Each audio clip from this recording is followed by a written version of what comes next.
SSP Dehradun Ajay Singh विकास नगर पहुंचे। SSP ने कोतवाली का निरीक्षण किया। एसएसपी ने बढ़ते नशे के खिलाफ लोगों से सहयोग मांगा।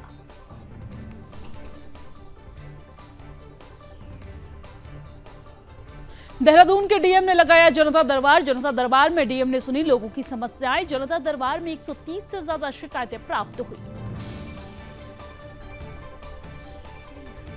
देहरादून में सिंगल यूज प्लास्टिक को लेकर प्रशासन की कार्रवाई तेज। सिंगल यूज प्लास्टिक को लेकर लगातार आ रही शिकायतें, लगातार हो रही सिंगल यूज प्लास्टिक।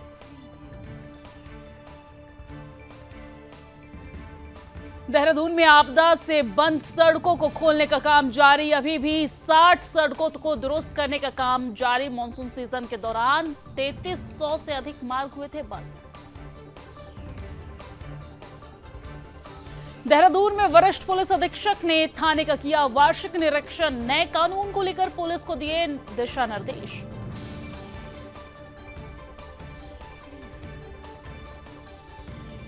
टिहरी में जिलाधिकारी ने लगाया जनता दरबार। जनता दरबार में सुनी लोगों की समस्याएं। जिलाधिकारी ने लोगों की समस्याओं को समाधान का दिया निर्देश।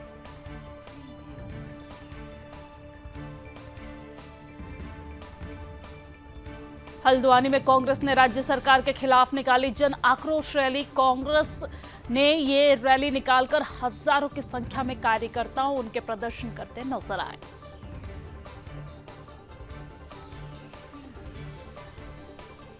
लाल कुआं में छात्रों और उनके समर्थकों के बीच भारी गैंगवार की सूचना। गैंगवार के वीडियो वायरल और लोगों ने दी आपराधिक वारदात घटित होने की जानकारी।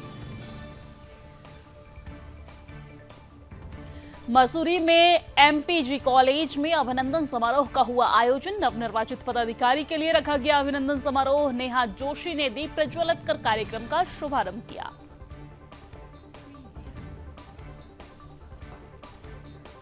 सितारगंज में 9 सूत्रीय मांगों के पूरा न होने पर डॉक्टरों का विरोध प्रदर्शन। काली पट्टी बांधकर डॉक्टरों ने जताया विरोध। मांग पूरी न होने पर कार्य के बहिष्कार करने की भी बात कही।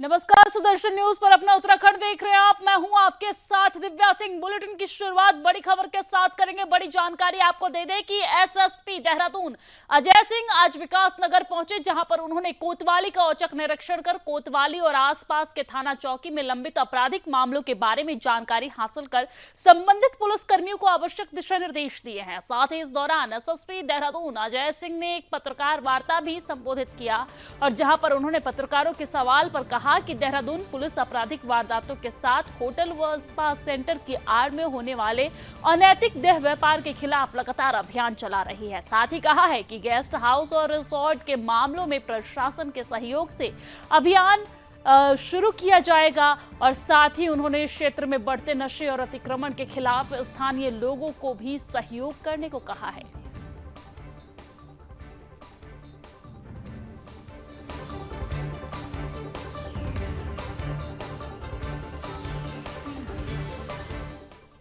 और चलिए अब आगे बढ़ते हैं। आम जनता की समस्याओं के निस्तारण के लिए मुख्यमंत्री पुष्कर सिंह धामी के निर्देश पर डीएम देहरादून हर सोमवार को जनता दरबार लगाकर कार्रवाई करते हैं, लोगों की शिकायतें सुनते हैं। हर सोमवार को जिलाधिकारी कार्यालय में जनता दरबार आयोजित किया जाता है और जनता दरबार में लोगों की मौजूदगी में सभी समस्याओं के तुरंत निस्तारण भी किए जाते हैं। सोमवार को डीएम की जनता दरबार में 130 से ज्यादा शिकायतें प्राप्त हुई। देहरादून के डीएम सविन बंसल ने बताया कि ज्यादातर शिकायतें भूमि विवाद और सुदूरवर्ती क्षेत्रों में बिजली कनेक्टिविटी और बसों के संचालन सहित व अन्य घरेलू विवादों से जुड़ी हुई सामने आई है। और इस दौरान ज्यादातर शिकायतों का मौके पर ही निस्तारण जिलाधिकारी ने कर दिया है, लेकिन कई ऐसी शिकायतें भी मिली है जिसके निस्तारण के लिए संबंधित अधिकारियों को दिशा निर्देश दिए गए हैं। डीएम ने अधिकारियों को निर्देश दिए कि सभी मामलों पर गंभीरता से कार्रवाई की जाए और आम जनता को राहत पहुंचाई जाए।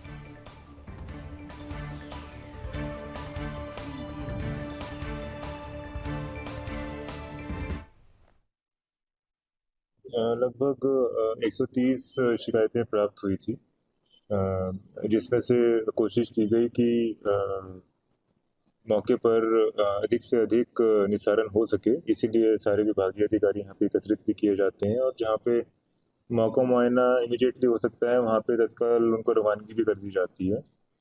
और जहाँ पर कुछ फैक्ट्स एंड रिकॉर्ड्स चेक करने की आवश्यकता होती है तो वहाँ पे रिपोर्ट्स कॉल कर ली जाती हैं। नेचर ऑफ कंप्लेंट्स आज सुदूरवर्ती क्षेत्रों में कनेक्टिविटी बसेस संचालन से लेके और कुछ आदर्श विद्यालय जो हमारा पॉलिसी है सरकार की कि जहाँ पे कम बच्चे हैं उनको सेंट्रलाइज किया जाए स्कूल को, ताकि वहाँ पे हम इकोनॉमीज ऑफ स्केल लाते हुए संसाधन अच्छे से उपयोग कर सकें। एंटी इंक्रोचमेंट ड्राइव्स की कुछ क्षेत्रों से डिमांड है और लैंड डिस्प्यूट्स, तो इस तरह की कंप्लेंट्स ज़्यादा देखने को मिली हैं और यही प्रयास है कि ये जो हमारा कनेक्ट है विद पब्लिक, चाहे आज का जनता दर्शन हो या हमारे फील्ड विजिट्स हों या बहुउद्देशीय कैंप्स हों सुदूरवर्ती क्षेत्रों में, ये जारी रहेगा।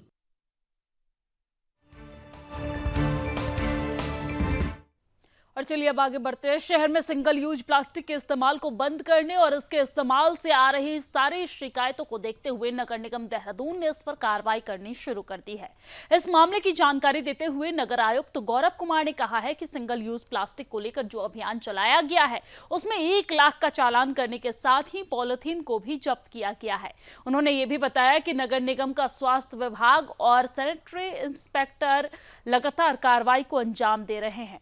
आपको बता दें कि साथ ही साथ शिकायतों के आधार पर चालान के साथ साथ जब्ती की कार्रवाई भी चल रही है, यानी कि छापेमारी अभियान जारी है अलग अलग शॉप पर और यहां पर चालान की कार्रवाई तो की ही जा रही है, साथ ही साथ जब्ती की भी कार्रवाई की जा रही है जहां से सिंगल यूज प्लास्टिक बरामद की गई है।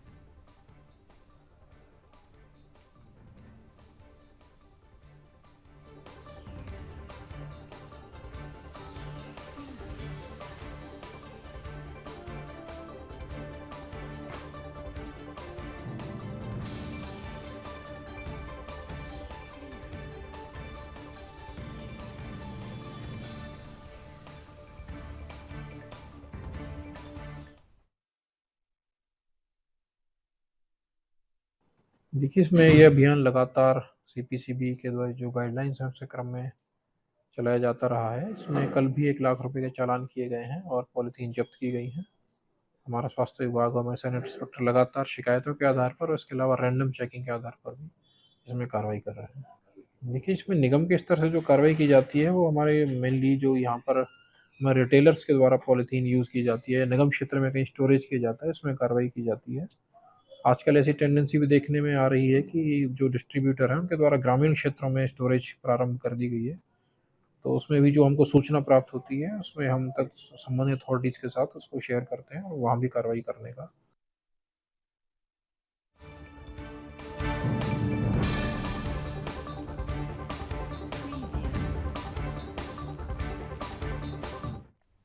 और चलिए अब आगे बढ़ते हैं। उत्तराखंड में मानसून सीजन के दौरान 3,300 से अधिक मार्ग अवरुद्ध हुए थे। कई जगह पर आवागमन जो है वो सुचारू होने के बाद भी लैंडस्लाइड के चलते आवागमन बाधित हुआ है।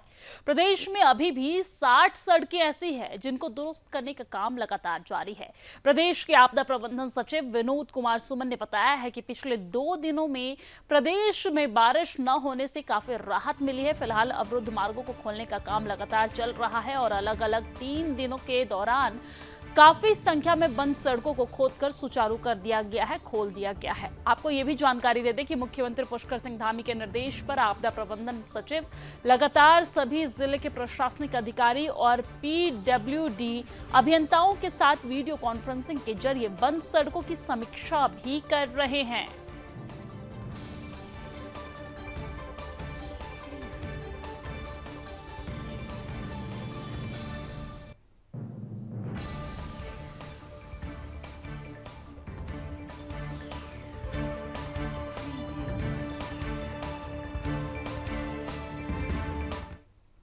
और चलिए अब आगे बढ़ते हुए बात देहरादून की कर लेते हैं। वरिष्ठ पुलिस अधीक्षक अजय सिंह ने आज विकासनगर थाने का निरीक्षण करते हुए देश में लागू हुए नए कानून को लेकर दिशा निर्देश दिए हैं। निरीक्षण के दौरान वरिष्ठ पुलिस अधीक्षक ने मालखाने, मैस, और थाने में खड़े वाहन पंजीकरण रजिस्टर के साथ साथ अन्य रजिस्टरों का भी निरीक्षण किया है। इस दौरान वरिष्ठ पुलिस अधीक्षक ने पत्रकारों से वार्ता करते हुए कहा है कि नए कानून को लेकर अब नए रजिस्टर मेंटेन किए जा रहे हैं। अलग से शिकायत लेकर आने वाले लोगों की शिकायत मिलने पर उसका शीघ्र समाधान भी किया जा रहा है। एक सवाल के जवाब में उन्होंने ये भी कहा कि अपराध की रोकथाम के लिए और बाहर से आने वाले लोगों पर नजर रखी जा रही है। आपको ये जानकारी दे दें कि उनके सत्यापन की प्रक्रिया और सरल बना दिए गए हैं, ऐसा उन्होंने कहा है। और आपको बता दें कि बाहर से यहां पर काम करने वाले लोगों को अब अपने ही संबंधित थाने में सत्यापन कराकर लाना होगा।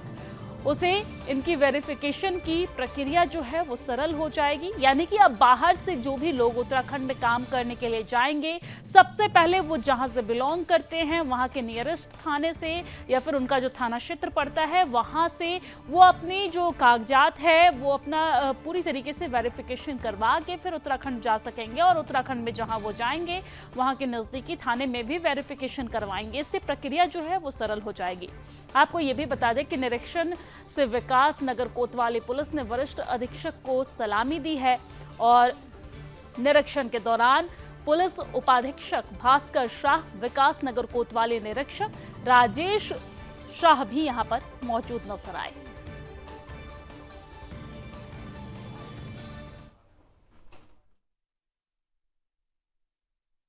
थाने का जो वार्षिक निरीक्षण है वो एक बार मैंडेटरी भी रहता है। उस कारण से यहाँ पर आने का पर्पज़ था कि थाने का निरीक्षण हो जाए। जो यहाँ के नया कानून आने के बाद जो हमारे नए नए रजिस्टर बनने हैं, जो दस्तावेज बनने हैं, जो का रिकॉर्ड रखना है, उनको चेक कर लिया जाए, क्योंकि नया कानून भी हमारा लागू हो चुका है। इसके साथ ही साथ जो थाने के और जो हमारा मालखाना हो चाहे अन्य जो रिकॉर्ड्स हैं उसको भी एक बार चेक करना आवश्यक था और उसी सब कुछ देखा गया। और रिकॉर्ड्स वगैरह नए कानून के हिसाब से रजिस्टर वगैरह सब कुछ बन चुके हैं और लगातार देखा मैंने कि अपडेट भी हो रहा है। बाकी जो हमारे हिस्ट्री सीटर नए 17 अभी हमने बनाए थे जो NDPS वाले थे, उनकी जानकारी कहाँ पर है, क्या कर रहे हैं। जो हमारे पुराने माल जैसे देखा मैंने पीछे काफ़ी सारी गाड़ियाँ लावारिस में खड़ी हैं, जिस तरह की नीलामी होनी है, करीब 17 गाड़ियाँ वो भी थी, उनके बारे में। बिसरा का जो परीक्षण के लिए रहता है उसके आने के बाद उसका डिस्पोजल करीब 60 के करीब पाए गए कि अभी रखे हुए हैं। कुछ चीज़ें ऐसी हैं जो डिस्पोजल के लिए है, कुछ चीज़ें हैं जो नए रिकॉर्ड्स डेवलप हो रहे थे। और बाकी जो यहाँ का जो अपराध से समीक्षा या जो रिकॉर्ड्स है ज़्यादातर उसको देखना था, साफ़ सफाई और खासकर अपने कर्मचारियों से थोड़ी बात करके, क्योंकि कोई समस्या, व्यक्तिगत समस्या या कोई ऐसी कोई समस्या हो तो उसको बता दें। इस संबंध में निरीक्षण रखा गया था और जो काफ़ी अच्छा रहा और संतोषजनक भी है।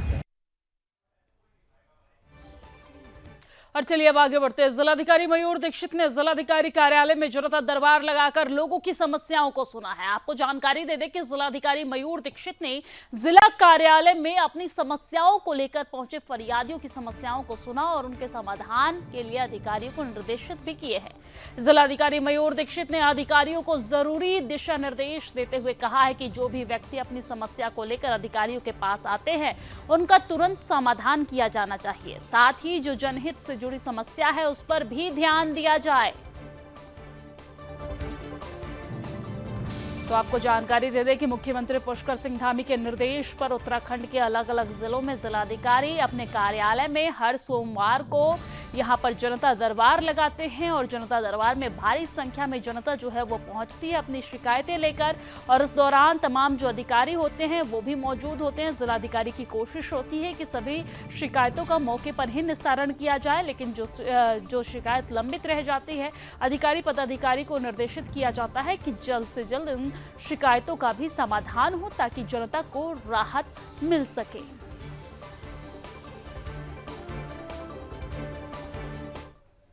और चलिए अब आगे बढ़ते हुए बात हल्द्वानी की कर लेते हैं। हल्द्वानी में आज कांग्रेस ने राज्य सरकार के खिलाफ जन आक्रोश रैली निकाली है। जन आक्रोश रैली में हजारों की संख्या में कार्यकर्ताओं ने सड़क पर उतरकर प्रदर्शन किया है और इस दौरान कांग्रेस प्रदेश अध्यक्ष करण माहरा, नेता प्रतिपक्ष यशपाल आर्य, हल्द्वानी विधायक सुमित हृदयेश और पूर्व विधानसभा अध्यक्ष गोविंद सिंह कुंजवाला भी मौजूद रहे हैं।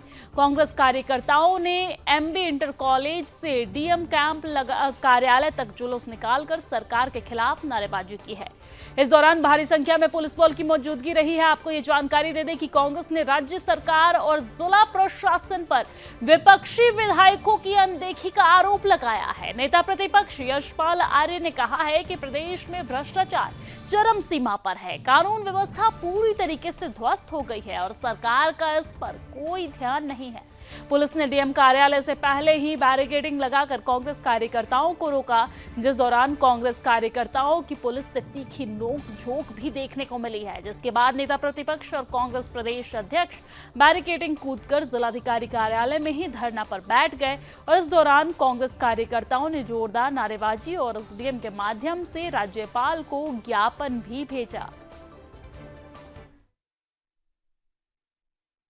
कि लगातार शासन निरंकुश हो गया है, महिला अपराध बढ़ रहे हैं, पुलिस और प्रशासन लगातार विपक्षी दल के लोगों को प्रताड़ित कर रहे हैं, गरीबों को मारा पीटा जा रहा है, जनप्रतिनिधियों का अपमान हो रहा है, हारे हुए और पद से हटे हुए लोगों को लेकर कैंप किए जा रहे हैं और जो चुने हुए विधायक हैं, जो चुने हुए जिला पंचायत के सदस्य हैं, अध्यक्ष हैं या बीडीसी मेंबर प्रधान हैं, उनकी अनदेखी हो रही है और सरकार के रहते हुए बेरोजगारी बढ़ी है, महंगाई बढ़ी है, पेपर लीक हो रहे हैं, भर्ती घोटाले हो रहे हैं। इन सारे विषयों को देखते हुए जन आक्रोश रैली है महंगाई के खिलाफ, भ्रष्टाचार के खिलाफ, अन्याय के खिलाफ और कुप्रशासन के खिलाफ। और प्रशासन और जो जिस तरीके से प्रशासन और पुलिस काम कर रही है, हम निश्चित ही उसकी निंदा करते हैं। देखिए, भारतीय जनता पार्टी सरकार से जनता आज ही जा चुकी है, त्रस्त है। कानून व्यवस्था पूरी तरह ध्वस्त है और लगातार महिलाओं के प्रति अत्याचार, जुल्म जातियाँ बढ़ रही हैं, सामूहिक बलात्कार, अपहरण, हत्याएं, डकैती, ये रोज़मर्रा की घटनाएं हैं।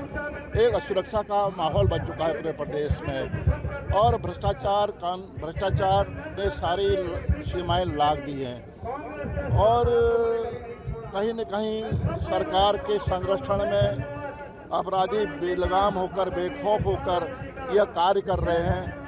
और मेरा मानना है कि जो आपदा से पूरा प्रदेश प्रभावित है, नैनीताल जनपद में चाहे रक्षा नाला हो, चाहे कलशा नाला हो, चाहे बल्दिया नाला हो, वहाँ के लोग डर के साए में जी रहे हैं। आपदा के प्रति सरकार का रुख गंभीर नहीं है। यहाँ के जो स्थानीय मुद्दे हैं, जबरानी बांध एक प्रमुख मुद्दा है। लोकसभा चुनाव के पहले इन्होंने कहा था, चुनाव में वायदा किया था कि हम जबरानी बांध का निर्माण करेंगे। आज जबरानी बांध ठंडे बस्ते में चला गया है। देखिए, सरकार हर मोर्चे पे फेल है। इस इलाके का सबसे बड़ा रोजगार देने वाली दाबका, कोसी, गोला, जो करीब 70-80 हज़ार लोगों को रोजगार देती थी, वो निजी हाथों में दे दिया गया है। जिन लोगों ने 2 करोड़ नए रोजगार हर साल देने की बात की थी, उन्होंने 40 करोड़ बेरोजगार बना करके घर बिठा दिए हैं और अच्छे दिन लाने वालों ने हालात ये कर दिए, चूल्हे जलाने मुश्किल हो गए। महंगाई दिन ब दिन बढ़ती जा रही है, बेरोजगारी बढ़ती जा रही है। कोड़ पे खाज ये है कि कानून व्यवस्था चौपट है। भाजपा के लोग जिन्होंने नारा दिया था बेटी पढ़ाओ बेटी बचाओ, वो बेटियों का यौन शोषण करने पे लगे हैं और फरारी में दाएं बाएं घूम रहे हैं। भाजपा उनको बचाने में लगी है। इसलिए इस सरकार के खिलाफ ये जनाक्रोश आज सड़कों पर है, चाहे वो देहरादून हो, हरिद्वार हो, आपका उधम सिंह नगर हो या आज हल्द्वानी में हो, ये बढ़ता जाएगा। ये इस प्रदेश के कोने कोने तक जाएगा जब तक इस सरकार को हम नहीं उखाड़ फेंकेंगे। ये जो आक्रोश है, ये जनता का दर्द है। अव्यवस्थाओं का जो अंबार है, भ्रष्टाचारियों को संरक्षण, अपराधियों को संरक्षण, नफरत फैलाने वालों को संरक्षण, ये भारतीय जनता पार्टी का सरकार का प्रतीक और प्रमाण बन चुके हैं। लगातार हम देख रहे हैं हल्द्वानी में इनके संगठन नफरत का बाजार खोले हुए बैठे हैं, हिंसा करने पे उतारू हैं, खुद कानून को अपने हाथों में ले रहे हैं और ये अधिकारी तानाशाही रवैये से लोगों से बात करते हैं। आम फरियादी जो गरीब आदमी जाता है उसके साथ दुर्व्यवहार करते हैं, जैसे कि अंग्रेजों के माय लॉर्ड हों।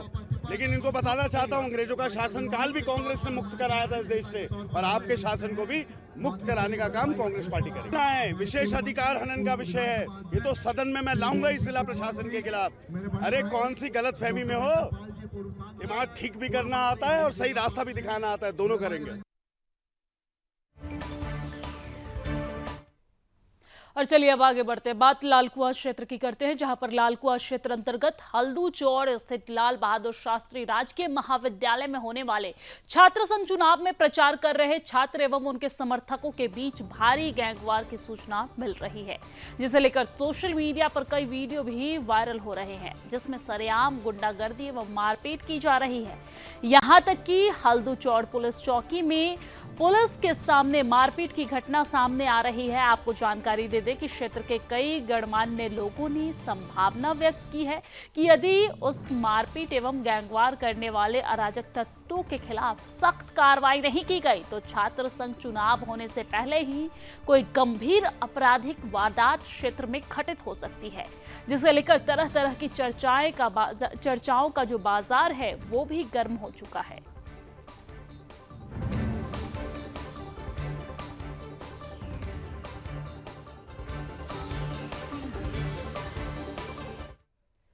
और चलिए आगे बढ़ते हुए बात मसूरी की करते हैं। मसूरी एमपीजी कॉलेज में नवनिर्वाचित पदाधिकारियों का अभिनंदन समारोह हुआ, फ्रेशर्स पार्टी का आयोजन किया गया। इस कार्यक्रम में रंगारंग सांस्कृतिक कार्यक्रमों का भी आयोजन किया गया। कार्यक्रम के मुख्य अतिथि बीजेपी युवा मोर्चा राष्ट्रीय उपाध्यक्ष नेहा जोशी ने दीप प्रज्वलित कर कार्यक्रम का शुभारंभ किया है। गढ़वाले नृत्य ने दर्शकों का मन मोह लिया।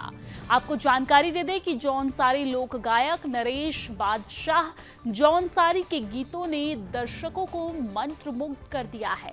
एमपीजी कॉलेज छात्र संघ अध्यक्ष मोहन व सचिव अनिल खन्ना ने 5 सूत्रीय मांग पत्र नेहा जोशी को सौंपा है। उन्होंने कॉलेज में मूलभूत सुविधाएं उपलब्ध कराने के साथ ही पार्किंग निर्माण, रोजगार परक विषय शुरू करने आदि की मांग की है। नेहा जोशी ने कहा है कि छात्रों को विनम्र, आज्ञाकारी व अनुशासित होने पर गर्व होना चाहिए।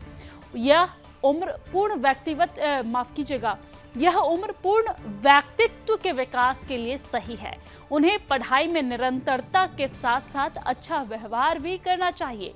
उन्होंने कॉलेज के विकास के लिए हर संभव मदद का आश्वासन दिया है। उन्होंने एमपीजी कॉलेज में कंप्यूटर लैब स्थापित करने के साथ छात्र संघ द्वारा की गई मांगों को जल्द पूरा करने का आश्वासन दिया।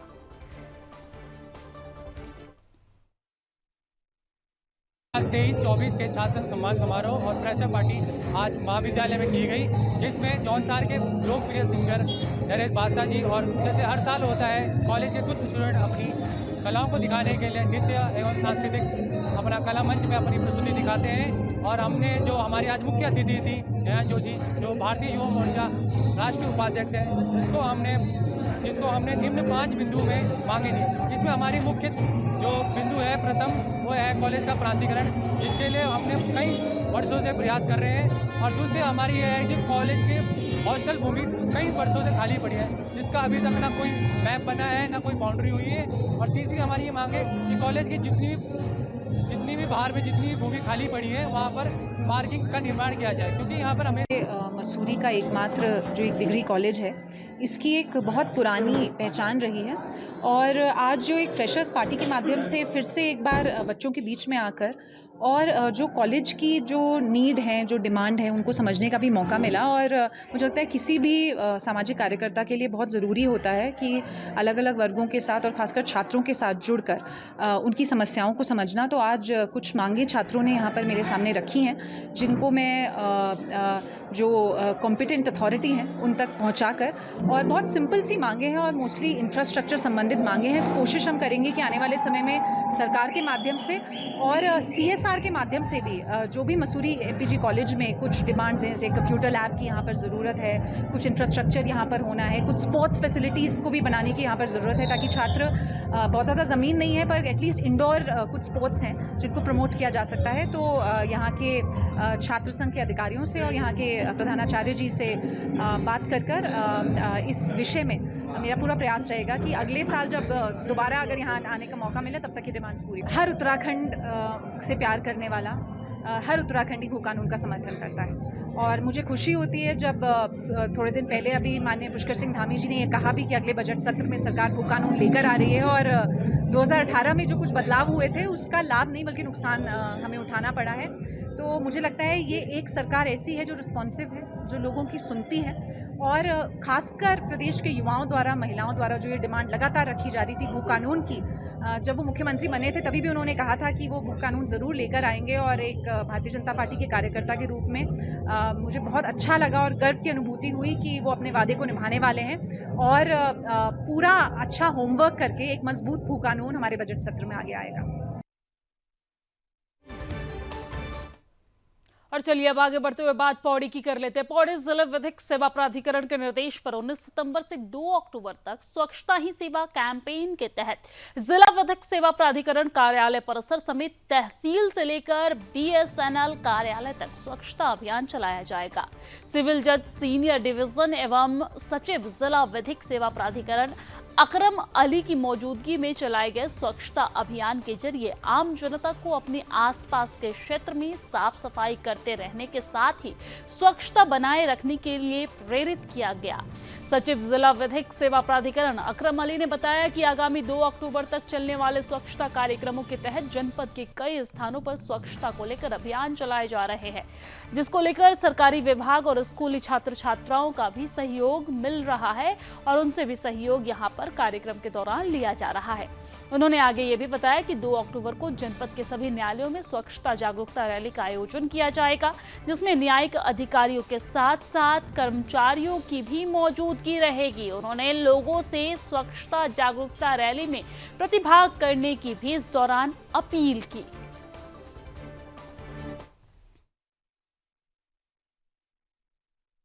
न्यायालय उत्तराखंड नैनीताल तथा माननीय उत्तराखंड राज्य विधिक सेवा प्राधिकरण के निर्देशानुसार ये स्वच्छता अभियान दिनांक 19 सितंबर 2024 से दिनांक 2 अक्टूबर 2024 तक ये एक वृहद स्वच्छता अभियान का आयोजन किया जा रहा है। इसमें न केवल न्यायालय परिसर को स्वच्छ रखना है, साफ सफाई हर एक स्थान की जानी है, बल्कि पूरे जिले में एक स्वच्छता संबंधी अभियान भी चलाया जा रहा है, जिसमें सरकारी विभागों के साथ उनके सहयोग से स्कूली छात्र छात्राओं के साथ विश्वविद्यालय परिसर पर भी इस तरह का स्वच्छता अभियान चलाया जा रहा है। इसमें अभी तक जिले के कई स्थानों पर यह स्वच्छता अभियान का आयोजन किया जा चुका है और दिनांक 1 अक्टूबर और 2 अक्टूबर स्वच्छता अभियान। और चलिए अब आगे बढ़ते हैं। 9 सूत्री मांगों को पूरा न होने पर उप जिला चिकित्सालय सितारगंज के चिकित्सकों ने सोमवार को हाथ में काली पट्टी बांधकर सरकार का सांकेतिक विरोध किया है। वो हाथ में काली पट्टी बांधकर मरीजों को परामर्श देते दिखाई दिए हैं। डॉक्टरों का कहना है कि उनकी मांगे पूरी न होने पर वो अपने कार्य का बहिष्कार करेंगे।